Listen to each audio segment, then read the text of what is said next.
আমার প্রিয় ও স্নেহের 2024 সালের নতুন বছরের সপ্তম শ্রেণীর ছাত্রছাত্রী বন্ধুরা, আশা করি তোমার সবাই ভালো আছো। আজ আমরা যে বিষয়টি নিয়ে আলোচনা করব সপ্তম শ্রেণীর থার্ড সামেটিভ অর্থাৎ ফাইনাল পরীক্ষার পরিবেশ ও বিজ্ঞানের কোশ্চেন পেপার নিয়ে। দেখো সরাসরি স্নেহ তোমরা সপ্তম শ্রেণীর থার্ড সামেটিভ অর্থাৎ ফাইনাল পরীক্ষার পরিবেশ ও বিজ্ঞানের কোশ্চেন পেপার দেখতে পাচ্ছ।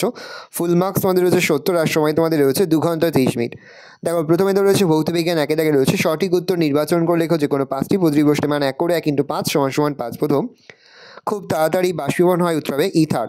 প্রশ্ন, সুদৃঢ় ক্যামেরায় গঠিত হয় বস্তুর উত্তর হবে প্রতিকৃতি। ক্রিয়া ও প্রতিক্রিয়া বল প্রযুক্ত হয় সর্বদা দুটি ভিন্ন বস্তুর উপর। সোডিয়াম নাইট্রেটের সংকেত উত্তর হবে NaNO3। কোনো দ্রবণে pH = 7 এর কম হলে দ্রবণটির প্রকৃতি হয় উত্তর হবে আম্লিক।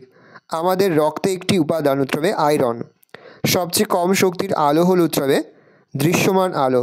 2 শূন্যস্থান পূরণ করো যে কোনো পাঁচটি পদ্ধতি বসতে মান 1 করে 1 × 5 = 5। পদার্থের কঠিন অবস্থা থেকে তরলে পরিণত হওয়ার ঘটনাকে ড্যাশ বলে উত্তর হবে গলন। সিনেমার পর্দায় আলোর ড্যাশ প্রতিফলন দেখা যায় উত্তর হবে বিক্ষিপ্ত। প্রযুক্ত বল = ড্যাশ ইন্টু বস্তুতে উৎপন্ন ত্বরণ উত্তর হবে বস্তুর ভর ইন্টু বস্তুতে উৎপন্ন ত্বরণ। পরমাণু ইলেকট্রন ত্যাগ করলে ড্যাশ আয়ন তৈরি উত্তর হবে ক্যাটায়ন। মানবদেহে গলগণ্ড হয় ড্যাশের হবে উত্তর হবে আয়োডিন। ট্রেসিং পেপার হলো একটি ড্যাশ মাধ্যম ঈষৎ স্বচ্ছ মাধ্যম। তিনি রয়েছে পূর্ণবাক্য তুলে যে কোনো 6টি পদ্ধতি বসতে মান 1 করে 1 × 6 = 6। কোন আলোক রশ্মি দর্পণের ওপর লম্বভাবে পড়লে আপতন কোণ কত হবে উত্তর হবে 0 ডিগ্রি। এসআইতে কৃতকার্যের একক কি উত্তর হবে জুল। পিভিসি এর পুরো নাম কি? Polyvinyl chloride. ক্যালসিয়াম কার্বনের যোগের সংকেত উত্তর হবে CaCO3। রক্তে কার্বন ডাইঅক্সাইডের পরিমাণ বেড়ে গেলে রক্তে কি অ্যাসিড উৎপন্ন হবে? Carbonic acid.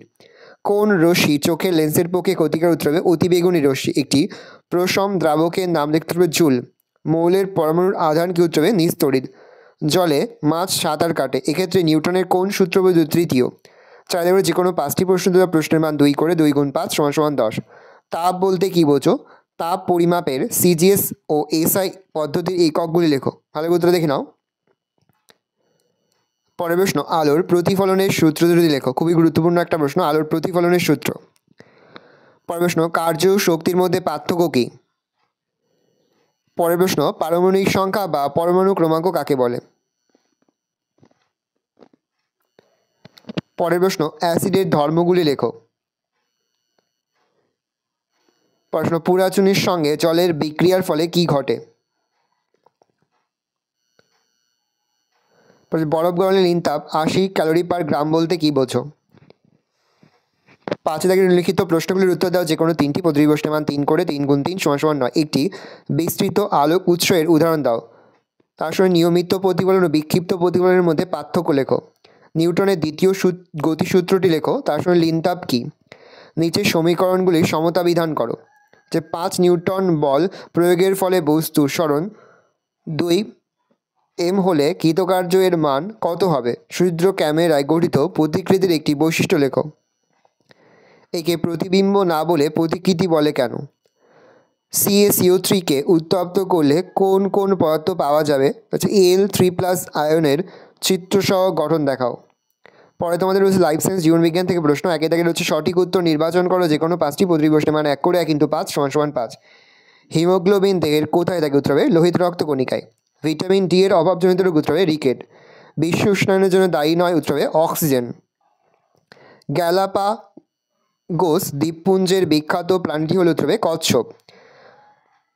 1977 খ্রিস্টাব্দে টিকাদানের মাধ্যমে কোন রোগটিকে পৃথিবীর বুক থেকে সম্পূর্ণ নির্মূল করা সম্ভব হয়েছে উত্তর হবে গুটি বসন্ত।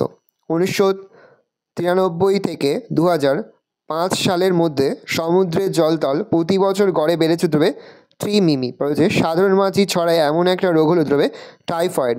2 শূন্যস্থান পূরণ করা প্রতিটি প্রশ্নের মান 1 করে 1 × 5 = 5। একজন মানুষের ওজন 70 কেজি ভার হলে তার দেহে জল থাকবে প্রায় ড্যাশ কেজি উত্তর হবে 49 কেজি। হিমবাহ ড্যাশ শতাংশ সূর্য শোষণ করে উত্তর হবে 20%। ওজন স্তর পৃথিবীকে সূর্যের ড্যাশ রশ্মির হাত থেকে রক্ষা করে অতিবেগুনি। কলেরা রোগ সৃষ্টিকারী জীবাণুর প্রকৃতি দেবে ব্যাকটেরিয়া। ম্যালেরিয়া রোগের জীবাণু আবিষ্কৃত হয় ড্যাশ কিন্তু দেবে 1897 খ্রিস্টাব্দে। তিনি তাকে সত্য মিথ্যা লেখো যে কোনো 4টি পদ্ধতি বসতে মান 1 করে 1 × 4 = 4। দেহে লোহার অভাব ঘটলে গয়টার নামক রোগ হয় উত্তর হবে ভুল, তাহলে মিথ্যা লিখব। BMI হলো দেহের স্থূলত্ব পরিমাপক সূচক উত্তর হবে ঠিক, তাহলে সত্য লিখব। 2012 খ্রিস্টাব্দ ছিল গত শতাব্দীর মধ্যে অন্যতম বছর উত্তর হবে ভুল, তাহলে মিথ্যা লিখব। এডিস মশা সকালে বেশি বেরোয় উত্তর হবে ঠিক, তাহলে আমরা সত্য লিখব। পৃথিবীর মোট জীবের 10% হলো প্রাণী উত্তর হবে ভুল, তাহলে মিথ্যা লিখব। 4 দাগে রয়েছে একটি বাক্যতে যে কোনো 7টি প্রতিবর্ষ মান 1 করে 1 × 7 = 7। কোন ভিটামিনের অভাবে রক্তাল্পতা হয় উত্তর হবে ভিটামিন B12। সুন্দরী গড়ান প্রভৃতি উদ্ভিদ যে অরণ্যে জন্মায় তাকে কী বলে উত্তর হবে ম্যানগ্রোভ উদ্ভিদ। কোয়ালা ভাল্লুক দেখা যায় কোথায় বা কোয়ালা ভাল্লুক কোথায় দেখতে পাওয়া যায় উত্তর হবে অস্ট্রেলিয়া। প্রচুরা ঘটিত একটি রোগের নাম উত্তর হবে ম্যালেরিয়া। রক্তের দুটি প্লাজমা প্রোটিনের নাম লিখতে হবে ফাইব্রিনোজেন আর গ্লোবিউলিন। প্রশ্ন হুয়ের হেডকোয়ার্টার কোথায় অবস্থিত উত্তর হবে জেনেভাতে। কোন দিনটি বিশ্ব পরিবেশ দিবস হিসেবে পালিত হয় উত্তর হবে 5ই জুন। ডিডির পুরো নাম কি ডাইক্লোরোডাইফিনাইন ট্রাইক্লোরোইথেন উত্তর হবে ডাইক্লোরোডাইফিনাইল ট্রাইক্লোরোইথেন। 5 থেকে রয়েছে নিচের প্রশ্নগুলোর উত্তর দেওয়া যে কোনো 4টি প্রতিবর্ষ মান 2 করে 2 × 4 = 8। প্রথম, বিশ্ব উষ্ণায়ন বা গ্লোবাল ওয়ার্মিং কী? ভালো করে দেখে নাও। পরের প্রশ্ন, জীববৈচিত্র্য কাকে বলে? পরের প্রশ্ন, গ্রিন ডাটা বুক কী? পরের প্রশ্ন, সংক্রামক রোগ কী বা সংক্রামক রোগ কাকে বলে? প্রশ্ন, কলেরা রোগকে বিসূচিকা বলা হয় কেন? প্রশ্ন, ছত্রাকের উপকারী ভূমিকা সম্পর্কে লেখো। 6 থেকে নিম্নলিখিত প্রশ্নগুলির উত্তর দাও যে কোনো 2টি প্রতিবর্ষ মান 3 করে 3 × 2 = 6। জীববৈচিত্র্য বলতে কী বোঝো? পৃথিবীতে অবস্থিত 4টি বায়োডাইভার্সিটি হটস্পটের নাম লেখো ও একটি করে উদাহরণ দাও। 1+2 অ্যালার্জি কাকে বলে? জীববৈচিত্র্য হ্রাসের 4টি কারণ লেখো। 1+2 মাছি কীভাবে রোগ ছড়ায়? জলবাহিত রোগের হাত থেকে বাঁচার উপায় লেখো। 1+2 খাদ্য শৃঙ্খল কাকে বলে? উদাহরণ দাও। পশ্চিমবঙ্গের কোন অঞ্চলে ম্যানগ্রোভ অরণ্য দেখা যায়? প্রশ্ন, মশাবাহিত রোগ নিয়ন্ত্রণের 2টি উপায় লেখো। সেন্ডোকা গাছ থেকে প্রাপ্ত ওষুধের নাম লেখো। ভালো করে দেখে নাও। এই রোজ টোটাল তোমাদের থার্ড সেমিস্টার অর্থাৎ ফাইনাল পরীক্ষার সপ্তম শ্রেণীর পরিবেশ ও বিজ্ঞানের কোশ্চেন পেপার। ভালো করে কোশ্চেনটা দেখে নাও। আশা করি ভিডিওটা ভালো লেগেছে। ভিডিওটা ভালো লাগলে ভিডিও লাইক করতে ভুলবে না। আর আমার চ্যানেল নতুন হওয়া লাইক সাবস্ক্রাইব প্রেস করে পাশে বেল আইকন প্রেস করে যখন নতুন করে ভিডিও আপলোড করি সবার ফার্স্ট নোটিফিকেশন তোমরা পেয়ে যাও। আর এই ভিডিওটি তোমার বন্ধু বান্ধবী আত্মীয়স্বজন সবার মধ্যে কিন্তু অনেক শেয়ার করে যে এবছর সপ্তম শ্রেণীতে পড়ছে। আমরা কিন্তু ইতিমধ্যে সপ্তম শ্রেণীর প্রতি বিষয়ে সিলেবাস প্রশ্নপত্র এবং নমুনা প্রশ্নপত্র কিন্তু আপলোড করে দিয়েছি। তোমরা যদি এখনও পর্যন্ত সেই ভিডিওগুলো না দেখে থাকো ভিডিওগুলো কিন্তু তাড়াতাড়ি দেখে নাও। তোমাদের সকলকে জানাই আগাম পরীক্ষার অনেক শুভেচ্ছা এবং অভিনন্দন। একেবারে ভিডিও শেষে স্ক্রিনে তোমরা একটা প্লেলিস্ট দেখতে পারবে, তারপরে ক্লিক করলে সমস্ত ভিডিওগুলো কিন্তু তোমরা পর দেখে নিতে পারবে।